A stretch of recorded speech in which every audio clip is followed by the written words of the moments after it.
কি করছো তুমি? তুমি হঠাৎ আজকে এসে আমাকে চুমু খেলে। এই যে আপনি আপনার ছেলেকে ব্যবসার কাজের জন্য কোটি কোটি টাকা দিয়েছেন, কিন্তু ও একবারও ব্যবসার কাজে সফল হতে পারেনি, বারবার শুধু লসই করেছে। আমি ওকে অনেকবার বুদ্ধি পরামর্শ দিয়েছি, কিন্তু ও আমার কোনো কথাই শোনেনি। এর জন্য তো বারবার খালি লসই করে যাচ্ছে। তাই বলছি কি বাবা, আপনি দায়িত্বগুলো যদি আমাকে দেন তাহলে আমি সুন্দরভাবে কাজগুলো সামলে নিতে পারবো। আর আমি তো শিক্ষিত মেয়ে, আমি যদি ট্রাই করি না তাহলে ব্যবসা অবশ্যই সফল হব। আমি জানি আমার শাশুড়ি মারা যাওয়ার পরে আপনি খুব একাকিত্বের মধ্যে থাকেন। আপনি যদি চান তাহলে আমার শাশুড়ি মার গ্যাপটা আমি পূরণ করতে পারি। বৌমা, কি বলছো তুমি? আমি তোমার শ্বশুর, তুমি আমার বৌমা। এইগুলো ঠিক না। তোমার কি মাথা খারাপ হয়ে গেছে? আহা বাবা, আসেন তো। বৌমা, কি করছো তুমি? ছাড়ো না। আরে বাবা, ছাড়ো, ছাড়ো। ইভা! বাবা, আমি সব কি দেখছি? তার মানে তোমরা দুইজন আমার অবর্তমানে বাসায় এই ধরনের অপকর্ম করে বেড়াও? এই কথাটা যদি লোক সমাজে জানাজানি হয়ে যায়, লজ্জায় আমার মাথা কাটা যাবে। আমি আর কারোর সামনে কোনোদিনও মুখ দেখাতে পারবো না।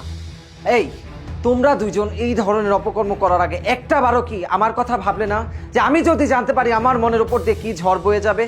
বাবা, তুমি কি করে পারলে এই ধরনের কাজ ওর সাথে করতে? তুমি কি তোমার বিবেক বুদ্ধি সবকিছু ধুয়ে মুছে গিলে খেয়েছো নাকি? এই, তুই তোর বাবার সম্পর্কে কি বলছিস? তোর বউয়ের সাথে আমার কোনো অবৈধ সম্পর্ক ছিল না আর নেই। তাই উনি বেঁচে থাকতেই সব সয় সম্পত্তি তোমার আমার নামে লিখে নিতে যাচ্ছে যাতে আমরা ভবিষ্যতে ভালো থাকি। এটা আবার দোষের কি? তোমার মতো একটা চরিত্রহীন নারীর কাছ থেকে আমি আর কোনো ব্যাখ্যা শুনতে চাই না। এই, তুমি কি ভেবেছো? হ্যাঁ, বাবা আমাকে কতটা কষ্ট করে লালন পালন করেছে সেই সম্পর্কে তোমার কোনো ধারণাই নেই। আর তাছাড়া ব্যবসায় আমি কোটি কোটি টাকা লস করেছি, তারপরেও বাবা কোনোদিনও আমাকে একটা প্রশ্ন করেনি, আমাকে ধমক দিয়ে কিছু বলেনি। আর তুমি কি না, ছি, আমার তো ভাবতেই লজ্জা লাগছে যে তোমার মতো একটা চরিত্রহীন আর লোভী মেয়েকে বিয়ে করে আমি এই সংসারে নিয়ে এসেছিলাম। আর কি বললে? বাবার সম্পত্তি? বাবার সম্পত্তির উপর আমার কোনোদিনও বিন্দু পরিমাণ লোভ ছিল না।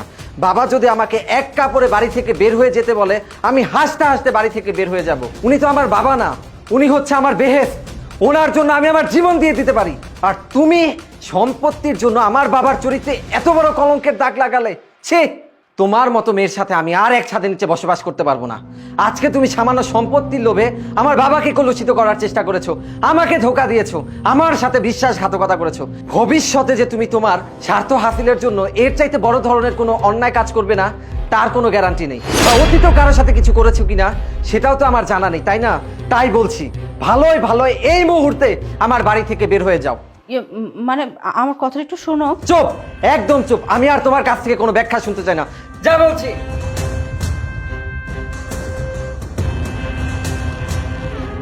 বাবা, আমি আসলে না জেনে তোমার উপর মিথ্যা আরোপ করেছি, আমাকে প্লিজ ক্ষমা করে দাও।